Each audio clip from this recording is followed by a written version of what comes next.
తెలంగాణలో intermediate బైపీసీలో complete చేసి counselling కోసం వెయిట్ చేస్తున్న ప్రతి స్టూడెంట్ కోసం ఈ వీడియో. సో మనకి కౌన్సిలింగ్ టైం లోపల ఎట్లాంటి డాక్యుమెంట్స్ కావాల్సి ఉంటుంది అని చెప్పి మనమైతే ఈ వీడియో లోపల డీటెయిల్గా మాట్లాడుకుంటాం. కాబట్టి మీరు మన ఛానల్కి ఒకవేళ కొత్తగా వస్తే సబ్స్క్రైబ్ చేసుకొని మీ ఫ్రెండ్స్ అందరికీ షేర్ చేయండి.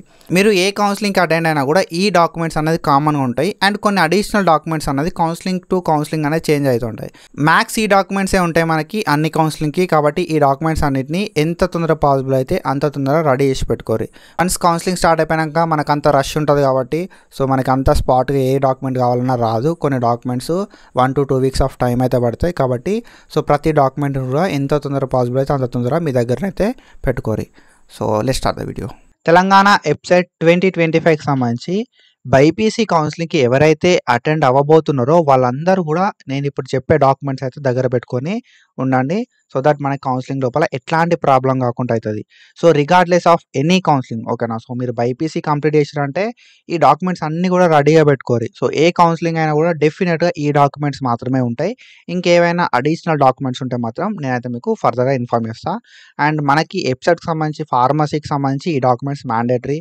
అండ్ నర్సింగ్ అండ్ దాని తర్వాత బీపీటీ, ఏహెచ్ఎస్ అండ్ దాని తర్వాత బీఎస్సీ ఎంఎల్టీ లాంటి కోర్సులకి ఇవన్నిటికి కూడా కామన్ డాక్యుమెంట్స్ అయితే ఇవి. అండ్ అగ్రికల్చర్కి కొన్ని అడిషనల్ డాక్యుమెంట్స్ అయితే ఉంటాయి అన్నట్టు. సో ఫర్దర్ వీడియోస్ లోపల మనం అగ్రికల్చర్కి తీసుకెళ్లాల్సిన అడిషనల్ డాక్యుమెంట్స్ ఏంటి అని చెప్పి డీటెయిల్గా మాట్లాడుకుందాం. అండ్ ఇప్పుడు అయితే మన వీడియోని మనం స్టార్ట్ చేసుకుందాం. మనకు తెలంగాణ వెబ్సైట్ 2025కి సంబంధించిన ర్యాంక్ కార్డ్ అయితే మనం తీసుకెళ్లాల్సి ఉంటుంది. Telangana website 2025 rank card. And దాని తర్వాత మనకు తెలంగాణ వెబ్సైట్ 2025కి సంబంధించిన హాల్ టికెట్, ఓకేనా. తెలంగాణ వెబ్సైట్ 2025కి సంబంధించిన ర్యాంక్ కార్డు అండ్ దాని తర్వాత హాల్ టికెట్ అయితే మనం ప్రొవైడ్ చేయాల్సి ఉంటుంది. అండ్ దాని తర్వాత ఆధార్ కార్డు. ఒకవేళ మీకు పాసిబుల్ అయితే ఈ తెలంగాణ వెబ్సైట్ 2025కి సంబంధించిన అప్లికేషన్ ఫామ్ను కూడా క్యారీ అయ్యి application form, rank card and hall ticket ఇవి మన వెబ్సైట్ లోపల ఇప్పటికైతే అవైలబుల్ ఉన్నాయి. తర్వాత అవైలబుల్ ఉంటాయా లేదా తెలియదు. కాబట్టి అవి అన్నీ కూడా సాఫ్ట్ కాపీస్ అయితే మీరు రెడీ పెట్టుకోవడానికి ట్రై చేయరు, ఓకేనా. సాఫ్ట్ కాపీస్ ఉంటే మనం ఎప్పుడంటే అప్పుడు ప్రింట్ అయితే తీసుకోవచ్చు. And after that Aadhaar card. Aadhaar card ఎందుకు అని అంటే ఐడెంటిటీ ప్రూఫ్ కోసం మనం ఆధార్ కార్డ్ అయితే ప్రొవైడ్ చేయాల్సి ఉంటుంది. అండ్ దెన్ మనకి SSC or its equivalent memo, ఓకేనా. సో 10th మెమో, 10th కాకపోతే నువ్వు ఏదైతే ఈక్వాలెంట్ ఎస్ఎస్సికి ఈక్వాలెంట్ ఏదైతే చేస్తావో దానికి సంబంధించిన మెమో అయితే మనం తీసుకెళ్లాల్సి ఉంటుంది అన్నట్టు. అండ్ దాని తర్వాత మనకి intermediate memo or its equivalent memo, ఓకేనా. సో ఇంటర్మీడియట్ చదివితే ఇంటర్మీడియట్, బ్రిడ్జ్ కోర్స్ అయితే బ్రిడ్జ్ కోర్స్ మెమో, ఓకేనా. So intermediate or its equivalent memo. So pass certificate, మెమోను పాస్ సర్టిఫికేట్ మనకి మెమో అయితే ఉంటుంది అన్నట్టు. సో మెమో అయితే మనం తీసుకెళ్లాల్సి ఉంటుంది. అండ్ దెన్ మనకి 6th క్లాస్కి వెళ్ళి ఇంటర్మీడియట్ దాకా బోనఫైడ్ సర్టిఫికేట్స్, ఓకేనా. 6th, 7th, 8th, 9th, 10th, first year, second ఇయర్కి సంబంధించిన స్టడీ సర్టిఫికేట్స్ అయితే మనం తీసుకెళ్లాల్సి ఉంటుంది. అండ్ దెన్ మనకి ట్రాన్స్ఫర్ సర్టిఫికేట్ టీసీ అయితే తీసుకెళ్లాల్సి ఉంటుంది ఇంటర్మీడియట్కి సంబంధించి, ఓకేనా. ఇంటర్మీడియట్ టీసీ అయితే మనం దగ్గర పెట్టుకోవాలి. సో మనకు ఈ ఏవైతే ఎస్ఎస్సి మెమో కావచ్చు, ఇంటర్మీడియట్ మెమో కావచ్చు అండ్ 6thకి వెళ్ళి 12th వరకు బోనఫైడ్ సర్టిఫికేట్స్ కావచ్చు, ట్రాన్స్ఫర్ సర్టిఫికేట్ కావచ్చు, ఇవన్నీ కూడా మనకి కాలేజ్ లోపల ఉంటాయి. సో మనం కాలేజ్కి వెళ్ళి తీసుకోవాల్సి ఉంటుంది అన్నట్టు. అండ్ ఆధార్ కార్డ్ కానీ, ఈ ర్యాంక్ కార్డ్ కానీ, హాల్ టికెట్ కానీ ఇవైతే మనకు ఇంటర్నెట్ నుండి తీసుకోవచ్చు. అప్లికేషన్ ఫామ్ కూడా మనకు ఇప్పుడు ఇంటర్నెట్లో అవైలబుల్ ఉంది తెలంగాణ వెబ్సైట్ 2025 అఫీషియల్ వెబ్సైట్ లోపల. సో ఇవి documents. And so after that మనం చూసుకుంటే ఇన్కమ్ సర్టిఫికేట్. సో ఈ ఇన్కమ్ సర్టిఫికేట్ అనేది 1st January 2025 తర్వాత అయి ఉండాల్సి ఉంటుంది, అంటే ఈ ఇయర్ అయి ఉండాల్సి ఉంటుంది. అండ్ ఈ ఇన్కమ్ సర్టిఫికేట్ మీరు అప్లై చేసుకునేటప్పుడు ఎక్కువ ఇన్కమ్ ఉండకుండా అండ్ దాని తర్వాత మనకి ఎంత అయితే ఇన్కమ్ ఉందో అంతే ఇన్కమ్ ఉండేలాగా చూసుకోరి. అండ్ దాంతోపాటుగా మనకి ఇన్కమ్ సర్టిఫికేట్ లోపల రీఎంబర్స్మెంట్ అని చెప్పి ఉంటుంది. ఆ రీఎంబర్స్మెంట్ అనేది ఉండేలాగా చూసుకోండి, ఓకేనా.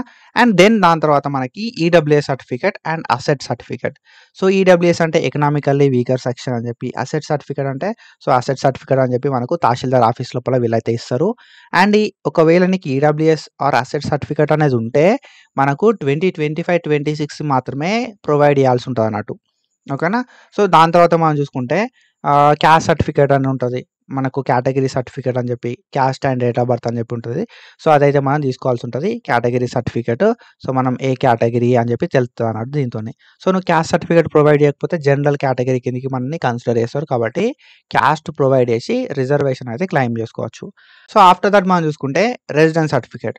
సో ఈ రెసిడెన్స్ సర్టిఫికేట్ అనేది అంత మ్యాండేటరీ ఏం కాదు. ఒకవేళ నువ్వు 7 years ఆఫ్ కంటిన్యూస్ స్టడీ అనేది తెలంగాణ లోపల చదివితే అండ్ ఒకవేళ చదవని సిచ్యువేషన్ లోపల మాత్రమే మనకైతే ఈ ఏదైతే రెసిడెన్స్ సర్టిఫికేట్ ప్రొవైడ్ చేయాల్సి ఉంటుంది. ఎందుకైనా మంచి రెసిడెన్స్ తీసి పెట్టుకోరి, నాట్ అన్ ఇష్యూ. ఓకేనా. సో పెద్ద ప్రాబ్లం ఏం కాదు లేకపోయినా కూడా, బట్ మీరు రెసిడెన్స్ అయితే తీసి పెట్టుకోరి. అండ్ దెన్ సో ఇవన్నీ కూడా మనకి ఎక్కడ దొరుకుతాయి అంటే మీ సేవ లోపల మనం అయితే అప్లై చేసుకోవడానికి ఉంటుంది అన్నట్టు. అండ్ దెన్ మనం చూసుకుంటే మనకి మైనార్టీ సర్టిఫికేట్. సో మనకి మైనార్టీస్ లోపల ఎవరైతే మైనార్టీ సర్టిఫికేట్ అని చెప్పి ఉంటుంది, మైనార్టీ స్టేటస్ని తెలపడానికి. అండ్ దాని తర్వాత మైనార్టీ సర్టిఫికేట్ లేని సిచ్యువేషన్ లోపల ఎస్ఎస్సి టీసీ లోపల మైనార్టీ స్టేటస్ ఉంటే మాత్రం ఆ సర్టిఫికేట్ కూడా మనకి లైక్ కన్సిడర్ అయితే చేస్తారు అన్నట్టు. అండ్ ఆఫ్టర్ దట్ మనం చూసుకుంటే సో మనకి పిహెచ్సి అని చెప్పి, సిఏపి అని చెప్పి, ఎన్సిసి అని చెప్పి, స్పోర్ట్స్ అని చెప్పి, ఆంగ్లో ఇండియన్స్ అని చెప్పి సో కొన్ని కేటగిరీస్ ఉంటాయి అన్నట్టు. స్పెషల్ కేటగిరీస్ అంటాం వీటిని. సో వీళ్ళకి ఏదైనా సర్టిఫికేట్ నీకు ఒకవేళ ఇందులోపల ఏదైనా సర్టిఫికేట్ ఉంటే దాన్ని ప్రొవైడ్ చేస్తే మనకి రిజర్వేషన్ అనేది కూడా వస్తుంది. అండ్ ఆఫ్టర్ దట్ మనం చూసుకుంటే ఈ ఏవైతే డాక్యుమెంట్స్ ఉన్నాయో అన్ని డాక్యుమెంట్స్ కూడా మనం ఒక 3 సెట్స్ ఆఫ్ జిరాక్స్ కాపీస్ అయితే ప్రొవైడ్ చేయాల్సి ఉంటుంది. ఓకేనా. సో అన్ని ఒరిజినల్ సర్టిఫికేట్స్ అండ్ దాని తర్వాత ఒక 3 సెట్స్ ఆఫ్ జిరాక్స్ అయితే పెట్టుకోవాల్సి ఉంటుంది మనం కౌన్సిలింగ్కి వెళ్ళేటప్పుడు. ఏ కౌన్సిలింగ్కి అటెండ్ అయినా కూడా ఒక 3 సెట్స్ ఆఫ్ జిరాక్స్లు ఉండాలి అండ్ అన్ని ఒరిజినల్స్ అయితే ఉండాలి. అండ్ దాని తర్వాత మనకి ఒక 4 ఫొటోస్, పాస్ ఫొటోస్, ఒక 4 ఫొటోస్ క్యారీ అయ్యి అండ్ దాంతోపాటుగా మనకి గ్యాప్ ఏదైనా ఉంటే గ్యాప్ సర్టిఫికేట్ కూడా మీరైతే ప్రొవైడ్ చేయరు. ఓకేనా. సో మనకి ఫస్ట్ డిస్కస్ చేసినవి అన్నీ కూడా ఇంటర్నెట్లో దొరుకుతాయి, లైక్ వెబ్సైట్కి సంబంధించిన డీటెయిల్స్. అండ్ తర్వాత డిస్కస్ చేసినవి మన ఇంటర్మీడియట్ కాలేజ్ లోపల మనం ఆల్రెడీ సబ్మిట్ చేసి ఉంటాం కాబట్టి అక్కడికి వెళ్ళి తెచ్చుకోండి. అండ్ తర్వాత డిస్కస్ చేసిన అన్నీ కూడా మీ సేవ లోపల దొరుకుతాయి అన్నట్టు. ఓకేనా. So that's it for today guys. And follow for more content. ఇట్లాంటి వీడియోస్ మనం ఫర్దర్గా చేసుకుంటూ ఉంటాం. And follow for more content. Thank you so much. Signing off.